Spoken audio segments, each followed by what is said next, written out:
El desarrollo urbano se ha acelerado en la segunda mitad del siglo XX con gran concentración de la población en pequeños espacios, impactando fuertemente en el ecosistema terrestre y acuático y en la propia población a través de procesos de inundaciones, aparición de enfermedades y pérdidas de calidad de vida.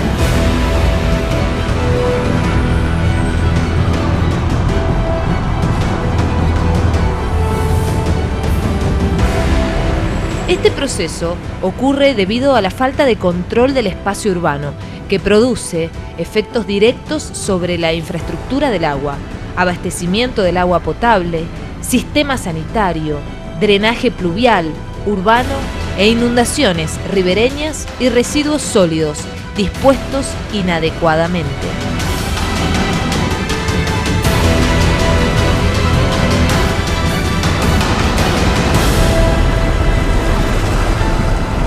Tema de hoy, inundaciones.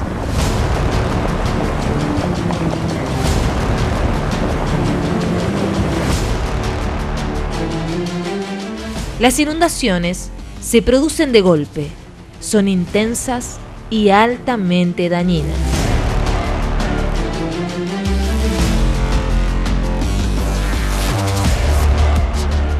La inundación en realidad se define como una ocupación, el agua, de una zona, de una cuenca hidrográfica que normalmente, tendría que ser ocupada por el agua, pero en realidad muchas veces la ocupa la población, ¿no es cierto? Entonces, cuando el agua ocupa ese lugar de la población, uno define lo que es una inundación, pero en realidad, estrictamente desde el punto de vista técnico, hay que distinguir mucho una crecida de un río de una inundación. ¿Qué quiero explicar con esto?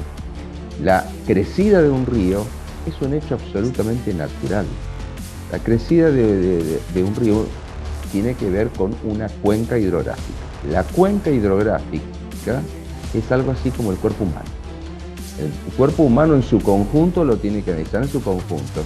Y entonces, en el caso de la hidrología, eso pasa a ser una cuenca hidrográfica y la cuenca tiene que ser analizada en todo su conjunto. Entonces, digamos, una inundación ocurre cuando un hecho natural como una crecida ocupa un espacio que previamente está ocupado por el hombre. Entonces, como está ocupado por el hombre, decimos que el agua inundó, pero en realidad el agua no hizo más que ocupar el espacio que naturalmente tenía, que era propio, y que el hombre invadió generalmente con la urbanización.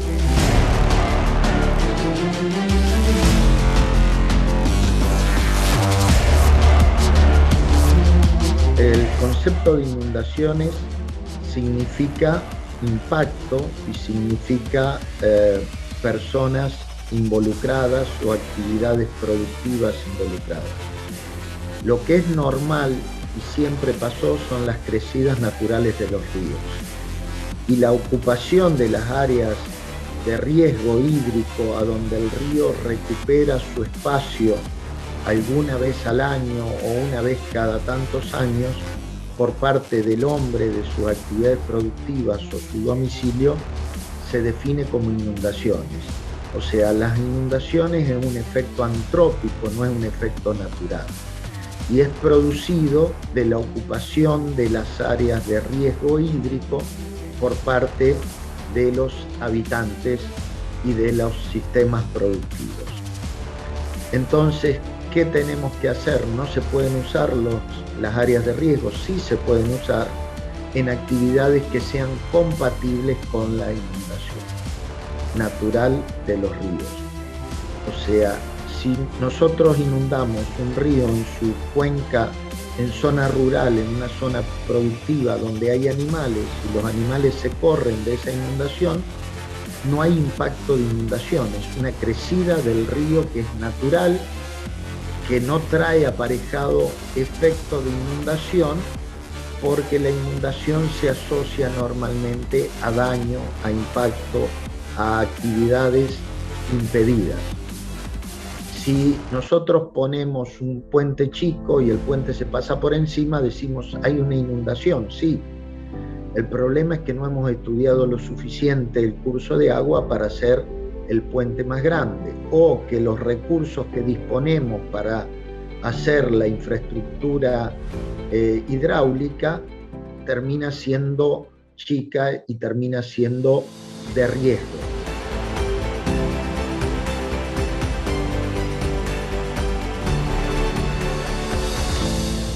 En Argentina y en el mundo, año a año, diferentes puntos y provincias son víctimas cada vez más frecuentes de este fenómeno extremo.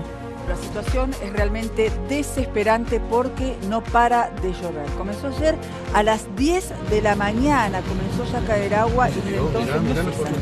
Una localidad del departamento 9 de julio en el norte de Santa Fe, al encontrarse que en la noche y madrugada habían cedido las defensas y habían quedado un 90% del pueblo, como decíamos antes, bajo el agua. Acá Mariana, que vive en un barrio de acá de Las Cejas, y su esposo estaban tratando de salir de su casa, que tiene agua por todos lados. Hace 3 días que está lloviendo. Allá y también nos inundamos, como digo, nos entró mucho agua, están saliendo muchos insectos, tanto víboras. Muy contaminadas están las aguas, que están muy aceitosas y está mucho olor a podrido.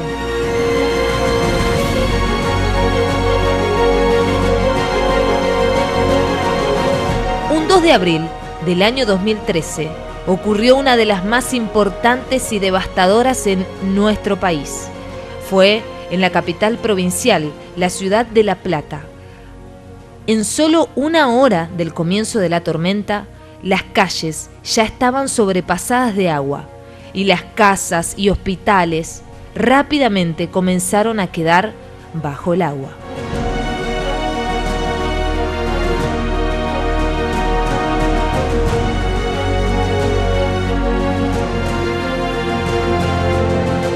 La urbanización tradicional, la típica, hace que, tengamos muchas superficies absolutamente impermeables. Es decir, la urbanización tradicional tiende a la impermeabilización de las superficies. Entonces, con eso uno empieza a tener menos infiltración del agua de lluvia. Al tener menos infiltración del agua de lluvia, uno tiene más agua disponible para que escurra por las calles y demás. Y entonces entonces a medida que se va desarrollando la urbanización tradicional, uno va teniendo cada vez, con la misma lluvia que uno tenía antiguamente, pero tiene más agua escurriendo sobre las calles. Hay plazas hoy en día en nuestro país que tienen gran parte impermeable, cuando en realidad deberían ser lugares de acumulación del agua, momentánea. ¿Me explico? Es decir, un gran parque verde. Que empezó a salir agua del váter, de la bañera, de las tuberías, y de tener agua hasta el tobillo, empezamos a tener agua hasta la rodilla. Y ahí dijo mi marido, apaga la luz, agarra las perras, nos vamos. En el 2005 me había pasado algo, no sé si ven la altura a la que llegó en mi casa. En el 2005 había llegado un poco menos, acá no hay nada. Los vecinos no tienen agua, no tienen luz.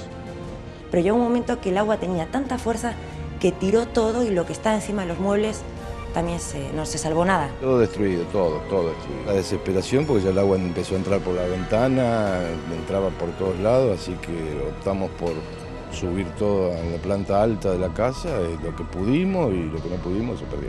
Cama, todo, se fundió ropa, todo. Ahora más o menos pude conseguir un colchoncito para mi hermano acá, pero yo perdí ropa, perdí todo.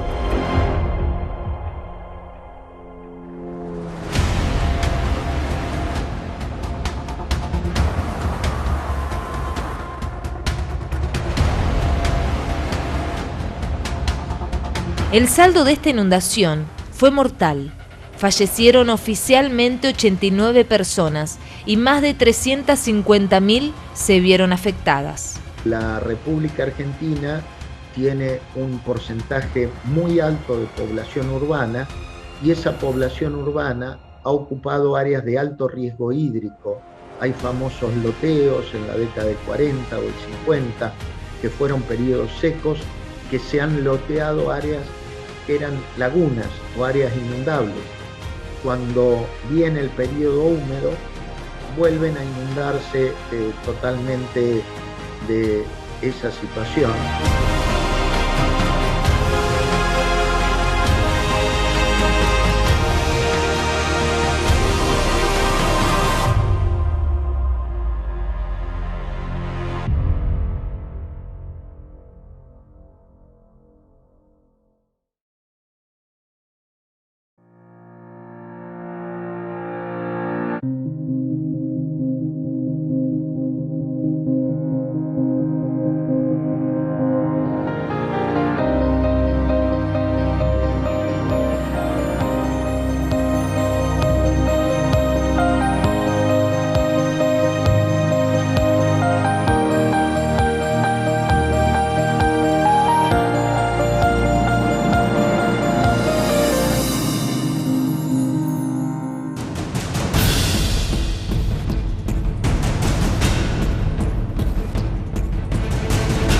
Aunque el fenómeno de las inundaciones, a grandes rasgos, nos parezca igual en todas las ocasiones, las mismas no siempre se dan por el mismo motivo y hay diferentes tipos de inundaciones. Tenemos inundaciones de distinto tipo, de distinta recurrencia.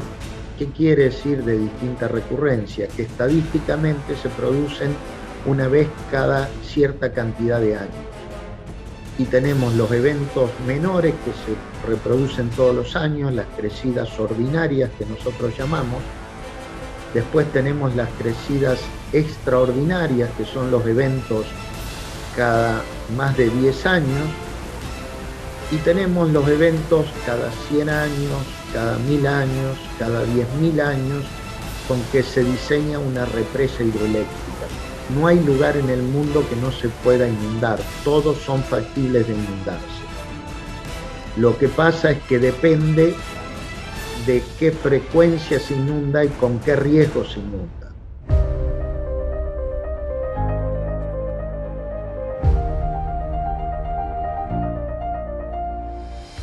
He vivido la gran inundación de Tucumán del año 58 y la del 69.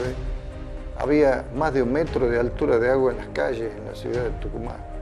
Para que ustedes se den una idea de lo que era una tormenta severa que se llevaba camiones pesados, se lo arrastraba a corriente de agua en las calles.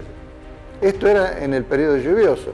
Y también después, cuando yo ingresé a la Estación Experimental como investigador del clima, me recuerdo de la gran sequía del año 70-71, donde en el mes de diciembre cayeron 24 milímetros para 150 de normal.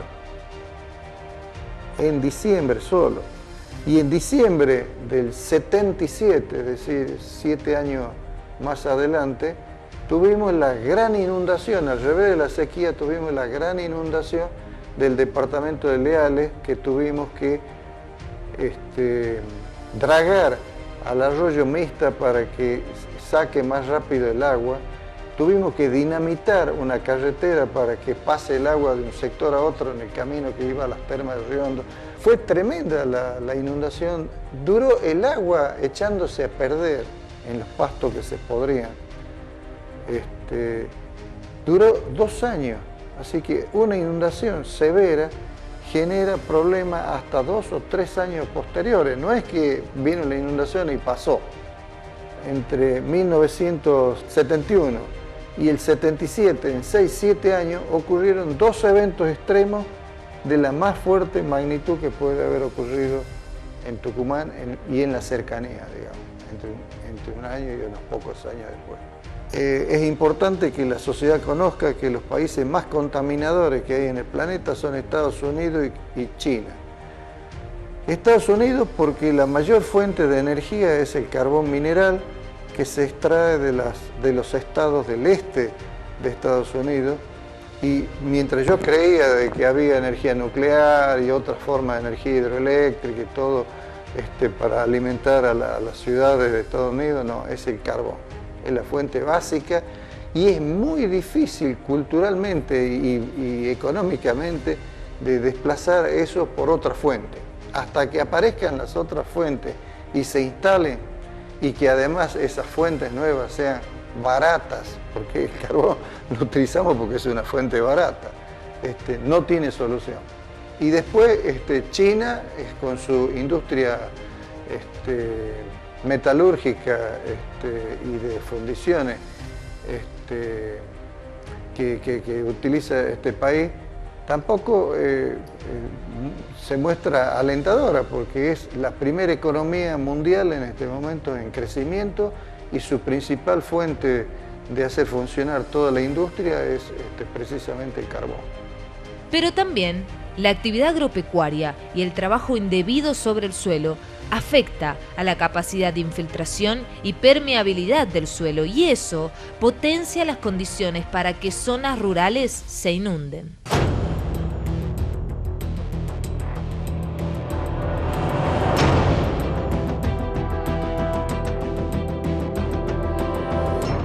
Lo que sí podemos afirmar de que hubo importantes modificaciones en el cambio del uso del suelo, y eso sí tiene un impacto rotundo y muy importante en el tema inundaciones.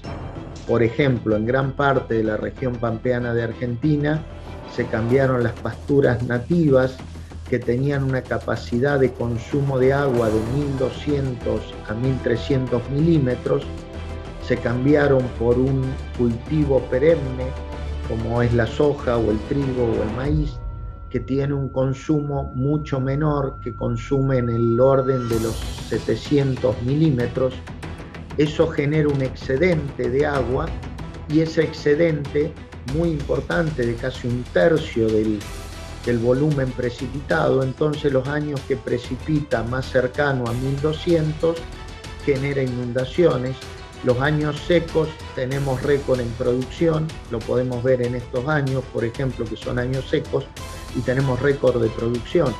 También es que las semillas que se han plantado en gran parte de la región pampeana son semillas para ciclo seco, las semillas RR que se dice. Yo no discuto la posibilidad de cambio climático, es totalmente cierto, y lo que sí sabemos es que genera eventos más extremos. Pero lo que tenemos que decir, y que está a la vista y que es muy evidente, son los cambios de uso del suelo. Y esos cambios de uso del suelo sí modifican fuertemente el régimen del ciclo hidrológico. Ese cambio del uso del suelo sin duda genera consecuencias, incluso en los ciclos del agua, afectando al cambio climático.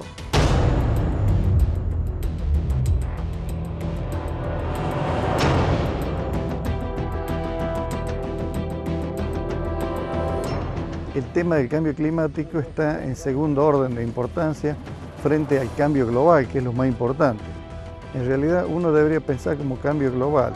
La mayor cantidad de productos que extraemos de la tierra, de la madre tierra, ya sea esto como elementos que tienen que ver con los combustibles, o como el uso de la tierra para la agricultura, o como el uso de los bosques para el tema de la explotación de la madera, eso hace que un planeta que va alcanzando los 7.000 millones de habitantes ha observado en los últimos 4, 5, 6 décadas la mayor intensidad de la extracción de los recursos. Y estamos hablando con esto del problema de la no sostenibilidad o sustentabilidad, digamos, del sistema, de la cual todos somos responsables, no solo agricultores, son los industriales, todo el mundo es culpable de esta cuestión. Entonces, ¿qué debemos hacer y qué debemos tener en cuenta para prevenir las inundaciones y actuar sobre las zonas que ya han sido perjudicadas por este proceso? Todos los estudios tienen que ser hechos en el contexto de la cuenca hidrográfica donde está el barrio que se inundó, o la ciudad que se inundó, o las viviendas que se inundaron. Todas nuestras viviendas, todos nuestros barrios, todas nuestras ciudades están dentro de lo que se denominan cuencas hidrográficas, ¿no es cierto? Es decir, la cuenca hidrográfica es el sector de terreno que recepta y nuclea a toda la lluvia cuando la lluvia cae. Bueno, la primera cosa hay que estudiarlo todo en conjunto. Es decir, cuando se inunda una esquina o cuando se inunda un barrio o un sector, uno tiene que ver de dónde viene el agua. Y de todos lados de dónde viene el agua, y estudiarla desde dónde viene y hacia dónde va. No se pueden segunda cuestión. No se puede generar soluciones para un sector en detrimento de un sector de aguas abajo. Es decir, yo soluciono el problema que hay aquí y le creo un problema hacia aguas abajo. No sé si la expresión hacia aguas abajo se entiende. Es decir, hacia dónde escurre el agua, ¿no es cierto? Es decir, como el agua escurre por gravedad, siempre tenemos los especialistas, siempre miramos cuál va a ser la implicancia hacia aguas abajo de lo que vamos a realizar. Y muchas veces la gente quiere la solución de su problema sin mirar que se puede generar un problema de agua. Y es hacia aguas abajo. Y eso es algo que se va concatenando desde aguas arriba hacia aguas abajo. Tercera cuestión, la solución de las inundaciones nunca van solo de la mano de una obra. Siempre se necesitan obras, pero también lo que se llaman medidas no estructurales. Y uno se podría preguntar qué tipo de obras por un lado y por otro lado qué son las medidas no estructurales. Hay distintos tipos de obras. Las obras más tradicionales son los canales, los conductos, las alcantarillas, y hasta pareciera ser que esa es la única solución para las inundaciones, ¿no es cierto? Muchas veces, se inundó porque el canal es chico, se inundó porque la alcantarilla era chica, porque el puente quedó chico, porque faltaron más canales. Bueno, esa era la visión antigua. Hoy en día no se piensa así. Y lo explico rápidamente. Pero voy a tratar de hacerle, si me permites, voy a tratar de hacer una analogía entre las gotas del agua que escurren y los automóviles. Yo tengo una pregunta. Imagínate que todos los automóviles de Tucumán los quisiéramos sacar todos a la vez por una avenida. ¿Qué pasaría? Tendríamos una inundación de autos. Porque los queremos sacar todos a la vez. Seguramente que nunca pasó eso, porque generalmente, primero, muchos autos están guardados, pero a su vez, nosotros tenemos cierta organización en el tránsito. Muchas veces, por ejemplo, cuando llega a un lugar, a una avenida, hay dársenas donde hay algunos vehículos que esperan que pasen otro para doblar, ¿sí o no? Es decir, viste que, bueno, con el agua, hoy en día, a nivel internacional, se piensa exactamente lo mismo. Primero, no se puede sacar todo el agua de golpe, porque si sacamos todo el agua de golpe, estamos creando un problema seguro hacia aguas abajo, donde estamos mandando todo ese agua. Entonces, la gran revolución en la concepción de las inundaciones es retener parte del agua donde ella cae, temporariamente, retenerla al agua temporariamente donde ella cae. Cualquier obra que se realice no va a ser duradera si no tenemos una legislación municipal que permita planificar la ocupación del suelo en la cuenca de aporte. Es decir, si nosotros proyectamos una obra y después vamos a dejar que toda esa región de aguas arriba se impermeabiliza, va a aumentar continuamente el caudal y la obra va a quedar insuficiente. La zonificación de áreas inundables cercanos a los cursos de agua y a los arroyos no deberían estar ocupadas las que se denominan las terrazas de inundación, porque son propias, son partes del río. Son partes del río. Entonces, ¿qué pasa? El río tiene un cauce menor y un cauce mayor. El cauce menor es el que ocupa siempre el río o el arroyo. El cauce mayor solo lo ocupa cuando hay, periodos de inundación. Si viene un periodo seco, ese cauce mayor nunca es ocupado, o muy poco es ocupado. Entonces eso hace que muchas veces la gente, la población, los inmobiliarios, todo uno sin querer, sin mala intención, pero se vayan olvidando de que es parte del río y se empieza a ocupar con viviendas, se viene a ocupar. Después cuando crece el río, ¿qué decimos? Inundó. En realidad no inundó, en realidad lo que pasó es, volvió a ocupar su espacio, es el hombre que ingresó.